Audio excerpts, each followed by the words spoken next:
Hello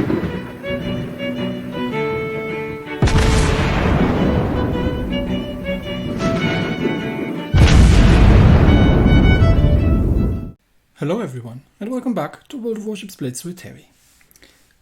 Not too long ago, I have reviewed the Marseille, the new, completely hypothetical French Tier 10 supercruiser thing, which brings Tier 6 guns to a Tier 10 gunfight. And, well, as you might remember if you have seen the video, or otherwise I will just tell you, I was not particularly impressed with the ship. In fact, it was one of the worst ships I've played in a long time. So, of course, everybody in the comments said, hey, yes, but Terry, you're just doing it wrong. The most common things were, if you just manual aim, it'll be a lot better. And you don't salvo fire. So if you single fire the guns, then the dispersion gets much, much tighter, and then this actually works a lot better. So, okay.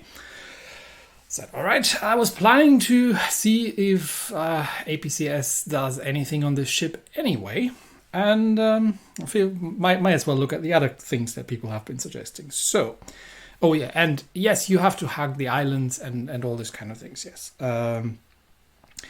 This is Philippe Aubonneau, the French legendary commander that I've put in here. And he has a couple of special skills. He's got the improved armament repair in case you get your guns shot off. He's got the sixth sense skill, which is quite useful, especially in something that you really don't want to be shot at in, like this ship. He does have the improved daredevil, which, okay, I'll take. She doesn't quite need the fire supremacy. I would have kind of liked survivalist instead. But, you know, it's a legendary captain, so we'll go with that. He does get the improved engine overload, which makes your engine overload a lot better. He does get the improved master reloader, which is great. But most importantly, he gets the APCS Plus skill. And that gives us 7.5% main battery max penetration, which is great. And 15% penetration power sustainability, because penetration power, as armor-piercing shells fly through the air, gets reduced. So that reduces the reduction of the penetration power, which means that when these shells hit on target, or I probably should say if these shells hit on target, then they still are more punchy than otherwise. So this is about as much as money can buy in order to get on this ship. I also put premium consumables into the ship. In terms of equipment, now, I have played with, I generally was playing, I think, with the turret traverse modification, because the ship extremely easily outturns her own turrets, which is quite annoying. I would like to use the rapid reload build for just maximum shell fire reload. I have tried it as well, but the comments have mostly said, yeah, you really need the dispersion module. And the dispersion module gives you 7%. Dispersion. What does that mean? Okay, very, very short, very brief word on dispersion, on generally how that works. I made a video about it a while ago, so I'm not going to go through every single detail, but effectively there is this kind of becomes important later when we're looking at the single fire sort of mechanic. When you're shooting, there is an ellipsis, which is somewhere between your minimum and your maximum horizontal dispersion and has your vertical dispersion. So it gets drawn around the target. And then I think when you load these kind of modules, they reduce the size of that ellipsis. That's purely a theory, because we have no way of knowing this without actually seeing how this is implemented in game. But this is probably the thing that makes most sense to me. So if you had a, let's say hypothetical, you had a maximum horizontal dispersion, so the long diameter of the ellipsis of 100 meters, then this would probably reduce that to 93. So if you scored 100 meters, then you instead score 93 or something like that. So it makes the area in which your shells can land smaller by 7%. The other part that's important is the sigma value, but that's not something we can do anything about it. But that is sort of the distribution of the shells within the ellipsis. So the higher your sigma, the closer they will be scattered around the center point of the ellipsis, which is where you're aiming. And a lower sigma means they have a tendency to be more evenly distributed towards also the outsides, which is generally not where the thing is that you're aiming at. All right, so that out of the way. The first thing I really was curious about, and the first thing I really wanted to try, was the whole single fire theory. Now, why could this work? Well, the two sort of things, two things that I can think of. So ships have a fixed vertical dispersion, so the short diameter of the ellipsis, but they have a variable horizontal dispersion, which is if you're aiming at an enemy ship, sort of if you imagine a ship, you're aiming at a ship broadside, then the thing along the ship is the horizontal dispersion. So it can range from, it has ranges. I think somewhere around 100 to 300 meters is for a cruiser is probably somewhere around the ballpark. We don't know the exact values for the Marseille because even the mighty CIC aren't able to data mine this anymore, unfortunately. But we have some educated guesses from testing, so there are still some numbers that are decent approximations. And if you are firing once a salvo, it could be that all three guns fire at the same time, and then the dispersion ellipsis gets calculated once, and the sigma value gets applied once, and then all the shells get scattered within the dispersion circle.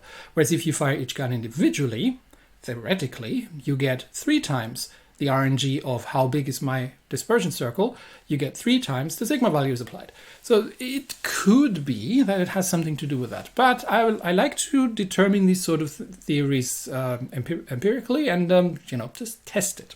So let's do that. So I've set up a test.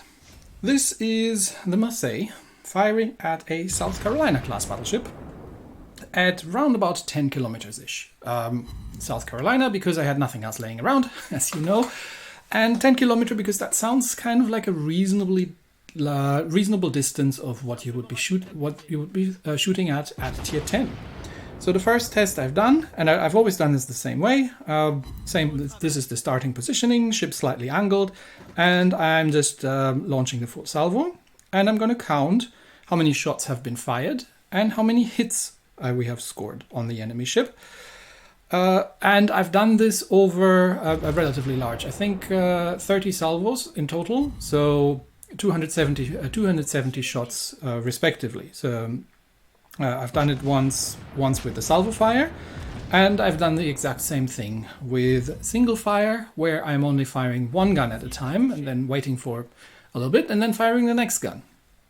And then what I've done is taken these numbers and looked what the difference was in terms of how many shells have landed on target compared between the two approaches. And these are the numbers. So with salvo fire, I have fired 30 salvos or 270 shots, individual shots, and I've scored 113 hits for a total accuracy of 41.85%. With single fire, I have fired 270 shots and have hit 110 times for a total accuracy of 40.74%. So, no, there's absolutely no difference. At least not from what I've tested. From this particular scenario, if you're shooting at a South Carolina-sized target at 10 kilometer range, there is no difference, no measurable difference between salvo fire and single fire. There might be scenarios where this is the case. I don't know. I might have to test other ships, other things, but at least with the Marseille, shooting at that range, at something the size of South Carolina, there is no measurable difference between single turret fire and salvo fire in terms of how many shots have landed. Fun little side note, across both experiments, I have scored 6 citadels for a total citadel rate of 1.1%. This is 330mm armor piercing with the APCS Plus skill from the legendary captain against a tier 3 battleship.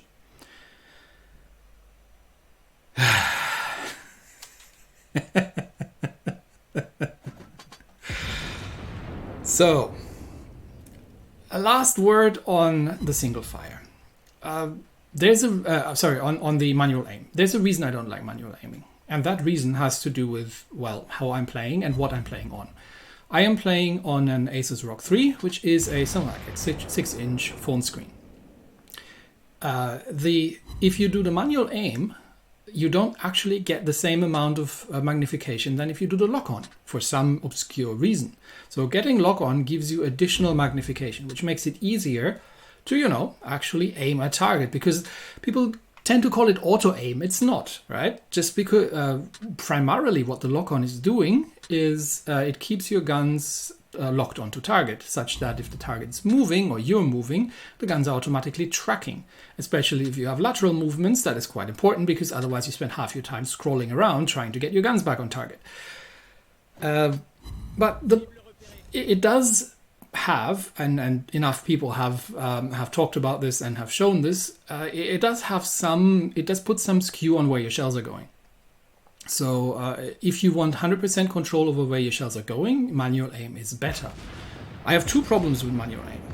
The first problem is that I don't get the same level of magnification, and I'm playing on a phone screen. I can't see what I'm shooting at. It literally becomes so tiny that I have difficulty, you know, hitting the thing. So if I use manual aim, I'd mostly use it at mid to close range, where I can actually see where I'm going in order to make sure that I get my shots on deck. Not something that you necessarily, or not a situation that you necessarily encounter an awful lot with the Marseille. The second sort of issue that I have with this is that the Marseille might be a super cruiser, but it's still a cruiser.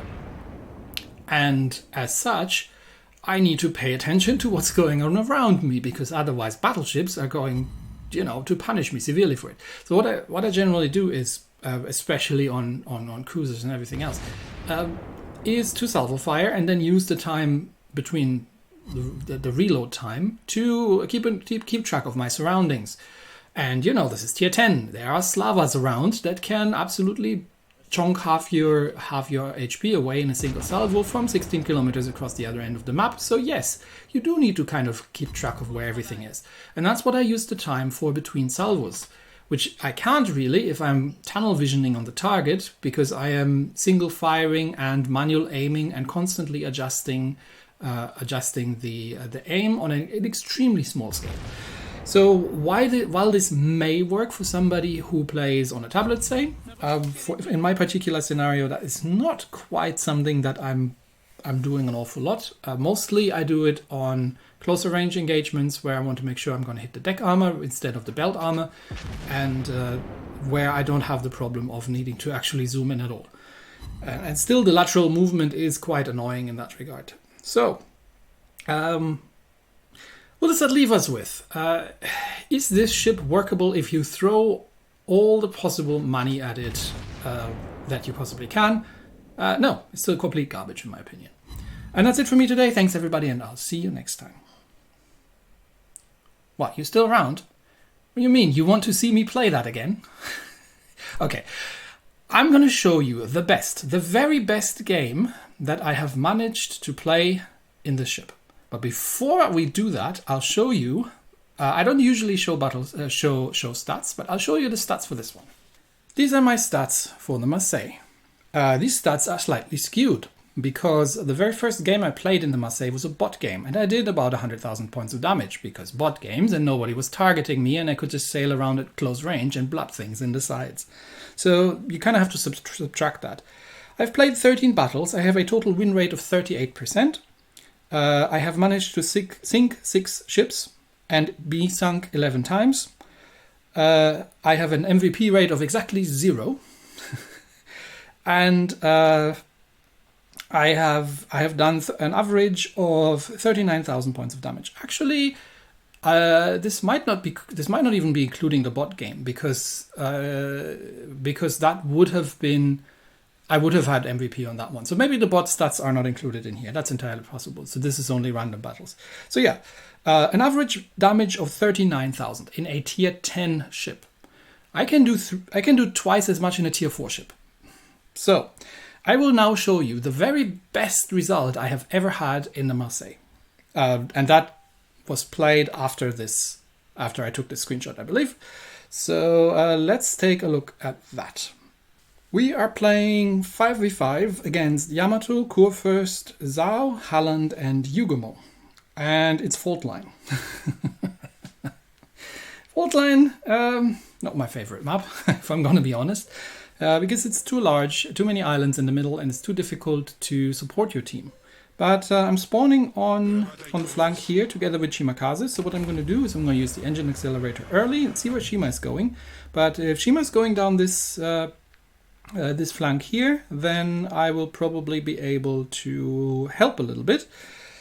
So she does almost 40 knots, which for a cruiser is a pretty decent speed with the speed boost on and the legendary commander and everything. So I am going to go to that little edge and play around. Play around hugging the island, which is you'd think, given the forward placement of the guns, actually something that she should be reasonably good at. So I am not going to go any further. But I'm going to be there, and I'm going to wait for Shima to do some spotting for me. Unfortunately, Shima does not seem to be inclined to spot. Okay, no, Shima has found the Zao. That is good, because the Zao is a very sneaky ship. So shots out at the Zao, rapid reload on. And I'm immediately getting targeted by at least one ship. That is maybe a destroyer, because the Zao doesn't seem to be targeting me. Yeah, there is the Yugomo, so I do have to be a little bit careful, because the Yugomo can just rush me.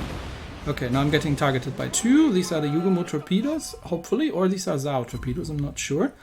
But I've now burned through my first rapid reload, and I am starting to do a little bit of damage against the Zao, if I can hit him, but this is starting to become extreme range, so not an awful lot. I'm switching to high explosive just in case the Yugomo comes around the corner there. And I don't have torpedoes of my own, so destroyers can and will absolutely rush this ship. And then I'm going to inch forward again and see if I can get shots out at that Yugomo. But he seems to be... He's either not there or he's lurking. He can just come around the corner and delete me, which is unfortunate. Now, Zao's gone undetected, so have I, but this is a stealth build. So if Shima can reacquire the Zao, he should be able to outspot the Zao. There he is. Then I can start unloading at the Zao, unless the Yugomo comes around. Okay, shots out at Zao. Back to armor piercing, rapid reload on.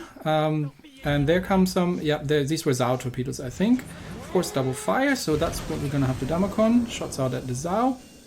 We're now at relatively decent ranges at an almost broadsiding Japanese heavy cruiser with 330mm guns on our side, and we're not doing an awful lot.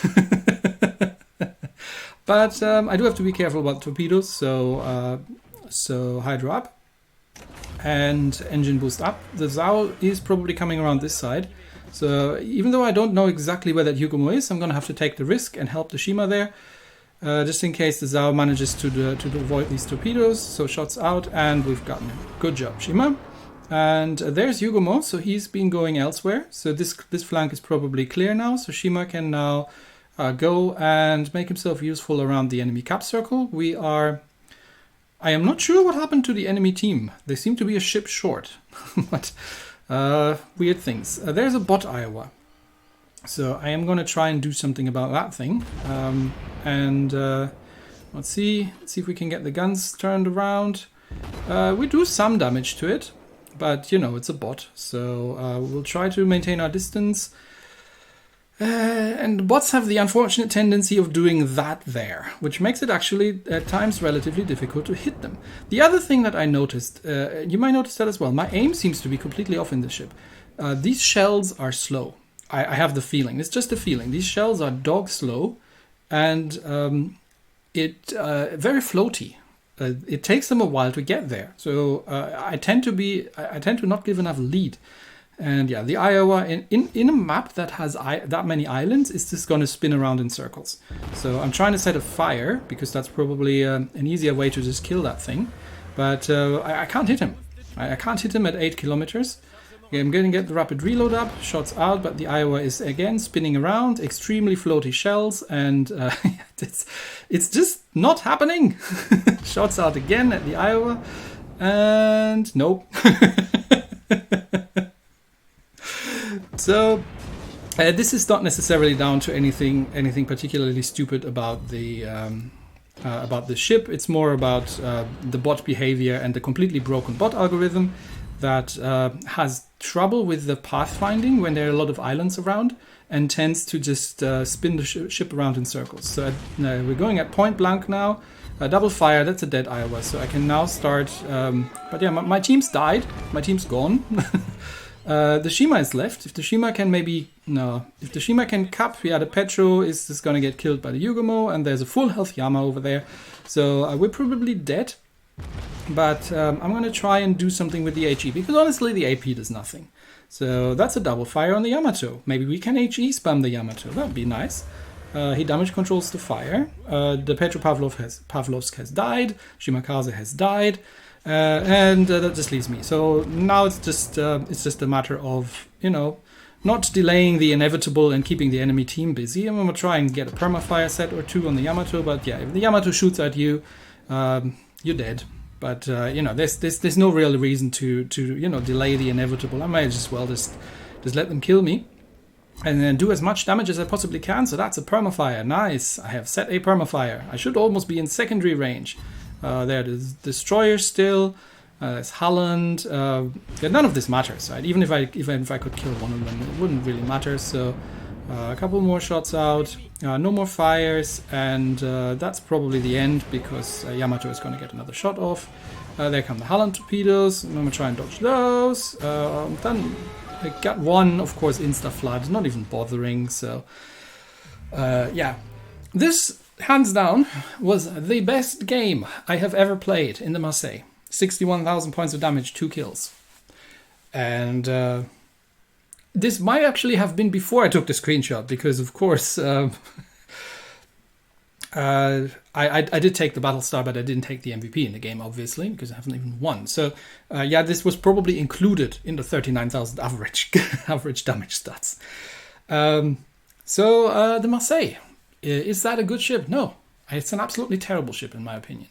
The absolutely only way that you can play this in Marseille successfully is if the enemy team ignores you and lets you play at ranges of like 6-7 kilometers or so. Or maybe 8. That's the sort of range that you need to get to in order to become effective. And on a French battleship, I'm okay with that, because it can take a little bit of a shot. But on this thing, where something like Yamato or something like Slava can just shave half your hit points off in one salvo, and you just have absolutely no way of doing anything, nah, I'm sorry.